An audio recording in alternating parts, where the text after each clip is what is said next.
Ya, pemirsa, Badan Pusat Statistik mencatat jumlah kunjungan wisatawan mancanegara ke Indonesia di bulan Mei 2022 mencapai lebih dari 212.000 kunjungan dan jumlah kunjungan ini melonjak tajam hingga 1.382,4% dibandingkan dengan Mei tahun 2021.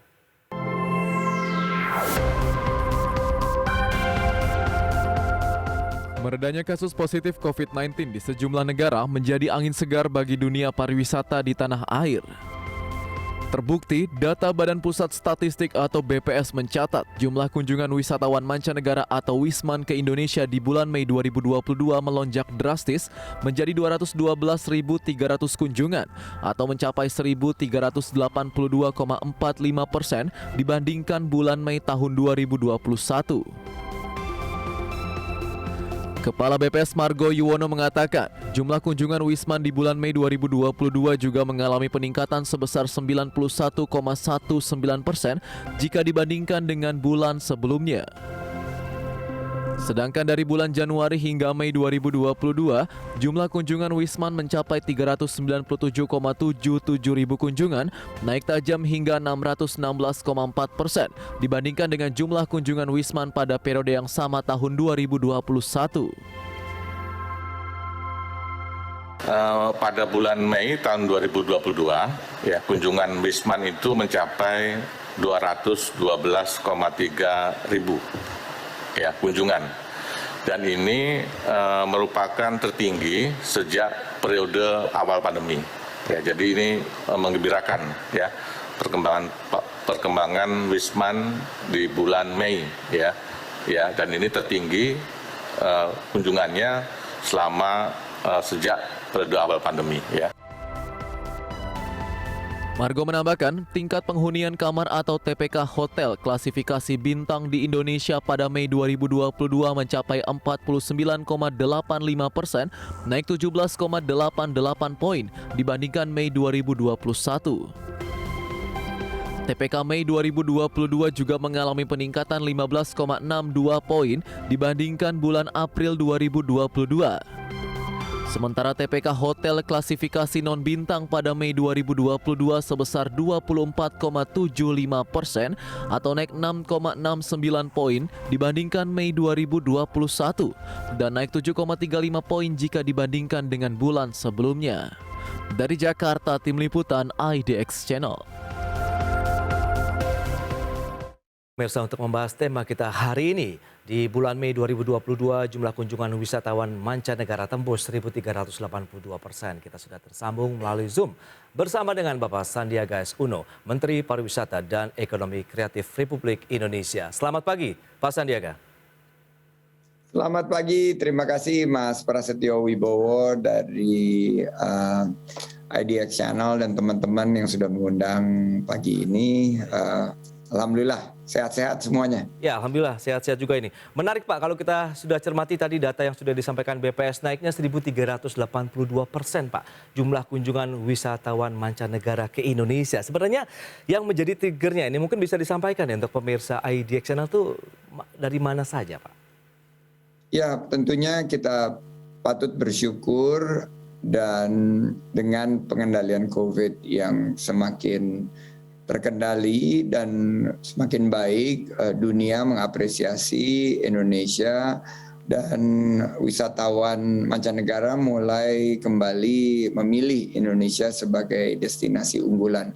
Bali menjadi pilihan utama dan yang paling menarik ini Mas Pras adalah laporan Travel and Tourism Development Index 2021 di mana World Economic Forum memberikan Indonesia kenaikan 12 peringkat dari posisi 44 ke 32 dari 117 negara karena Indonesia berhasil memprioritaskan pariwisata dan perjalanan ini dalam penanganan COVID-19 dan kita berhasil masuk juga deretan 10 besar di kawasan Asia Pasifik untuk pariwisata Nusantara atau pariwisata tanah air. Dan ini yang menurut saya capaian-capaian yang luar biasa di mana Asia Pasifik merupakan kawasan dengan kinerja sektor pariwisata tertinggi kedua di dunia.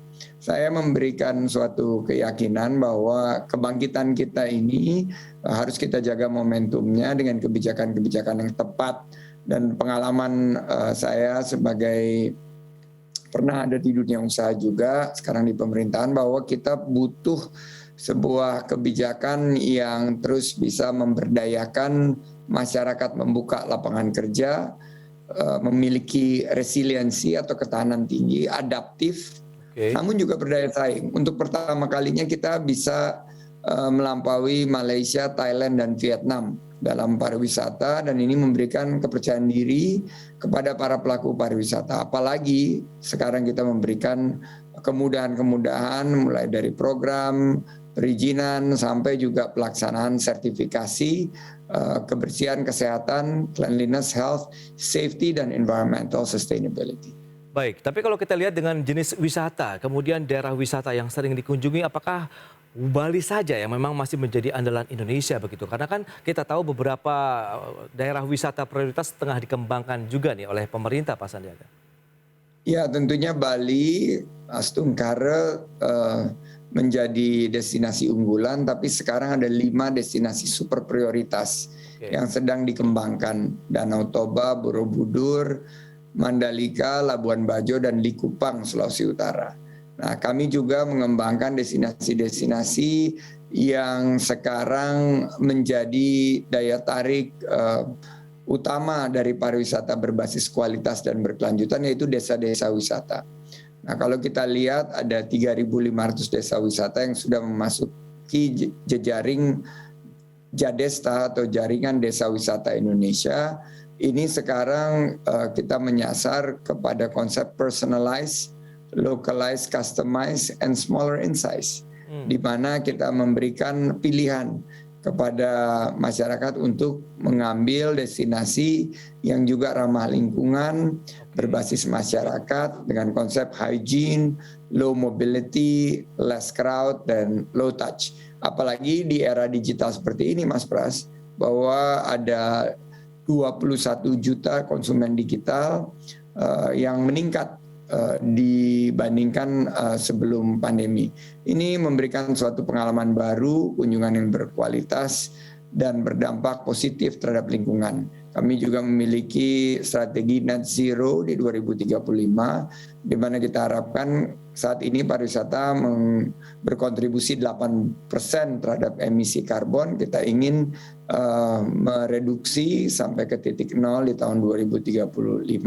Dan dengan konsep-konsep berkelanjutan ini, desa wisata kita harapkan akan menciptakan peluang 1,1 juta lapangan kerja baru tahun ini dan 4,4 juta lapangan kerja baru di sektor parekraf di tahun 2024. Baik, tapi kalau kita lihat dengan tujuan tadi, bagaimana dengan kesiapan dari SDM ataupun masyarakat di daerah setempat? Karena kan kita harus tetap mengangkat kearifan lokalnya, begitu Pak Sandiaga. Ya, tentunya kearifan lokal sudah kita berhasil tunjukkan kepada dunia, khususnya melalui pintu masuk Bali. Event-event internasional memberikan satu pemahaman bahwa kearifan lokal harus kita angkat, kebijakan-kebijakan yang terus kita perluas sehingga ada rasa nyaman dan aman bagi para wisatawan baik mancanegara maupun wisatawan domestik. Kami juga meyakini bahwa wisatawan Nusantara ini akan menjadi backbone, akan ada perubahan. Sebelumnya kita mengandalkan wisatawan mancanegara, tapi sekarang ini wisatawan Nusantara menyumbangkan kontribusi yang luar biasa, 550 juta pergerakan. Dan ini masuk mulai dari bandara-bandara maupun juga perjalanan melalui darat. Dan SDM kita sekarang kita kembangkan melalui Poltekpar, Politeknik Pariwisata kita yang bekerja sama dengan SMK-SMK, sehingga lulusan-lulusan kita dibekali new skilling, reskilling, dan upskilling. Karena tren pariwisata ke depan ini terus berubah. Dan wisata alam, wisata budaya, ini terus kita angkat. Dan saya bersyukur kearifan lokal kita di SDM kita ini semakin menjadi ciri khas daripada kunjungan wisatawan baik mancanegara dan Nusantara ke beberapa destinasi unggulan di Indonesia. Baik, tapi kalau kita lihat tanggapan dari masyarakat setempat sendiri karena mengingat mereka juga harus diberdayakan lebih jauh lagi penguasaan bahasa asing dan lain-lain begitu. Apakah proses pendampingan juga dilakukan di daerah ataupun di lokasi-lokasi wisata setempat begitu Pak Sandiaga? Iya Mas Pras, kita melihat bahwa perlibatan masyarakat apalagi di desa wisata ini sangat penting. Dan fenomena-fenomena yang kita hadapi mulai dari masalah sampah, pengelolaan air, dan juga bagaimana kita bisa menjelaskan dengan bahasa Inggris atau bahasa China, ini sangat penting.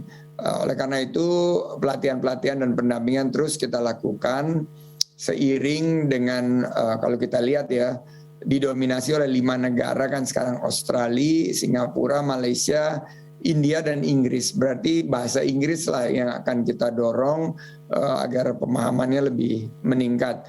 Dan dengan target 1,5 juta wisatawan mancanegara untuk ke Bali dan total 1,8 sampai 3,6 juta wisatawan mancanegara, kami yakin 5 destinasi super prioritas ini akan menyumbangkan peluang usaha dan kontribusi terhadap ekonomi untuk mencapai 4,3 sampai 4,5%, bersama dengan 7,5% dari ekonomi kreatif ini akan berkontribusi 13% terhadap ekonomi kita. Dan disinilah peran daripada sektor parekraf sebagai lokomotif untuk kebangkitan ekonomi kita. Baik, di antara tadi turis-turis mancanegara, Australia, kemudian beberapa negara lainnya, tercatat data BPS ini Pak Sandiaga, itu yang paling lama itu wisatawan asal Rusia, itu bisa sampai dengan 73 hari, wisatawan asal Eropa sekitar 24 harian. Sementara yang tercepat begitu, yang tidak lama di Indonesia adalah dari Asia, hanya sekitar 8,7 hari. Nah, ini erat kaitannya dengan penginapan, kemudian akomodasi. Bagaimana dengan kesiapan dan akomodasi penginapan di daerah-daerah wisata tersebut, Pak Sandiaga? Ya, kita mendorong sertifikasi yang sekarang menjadi standar nasional Indonesia, yaitu sertifikasi SNI CHSE, Cleanliness, Health, Safety, dan Environmental Sustainability.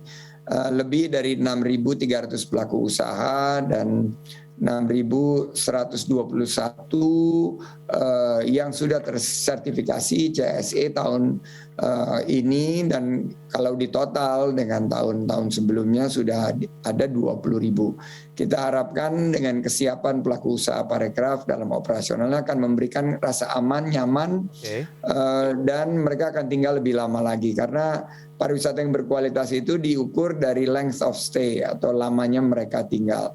Memang Rusia ini potensi yang besar Mas Pras, karena kita lihat pasar Rusia ini walaupun masih ada tensi yang tinggi di sana, tapi kita terus garap agar mereka bisa berwisata di Indonesia. Dan juga jangan lupa digitalisasi. Dengan digitalisasi ini mereka bisa lebih mampu untuk mengakses banyak potensi destinasi yang sudah kita tawarkan melalui kanal-kanal media sosial kita.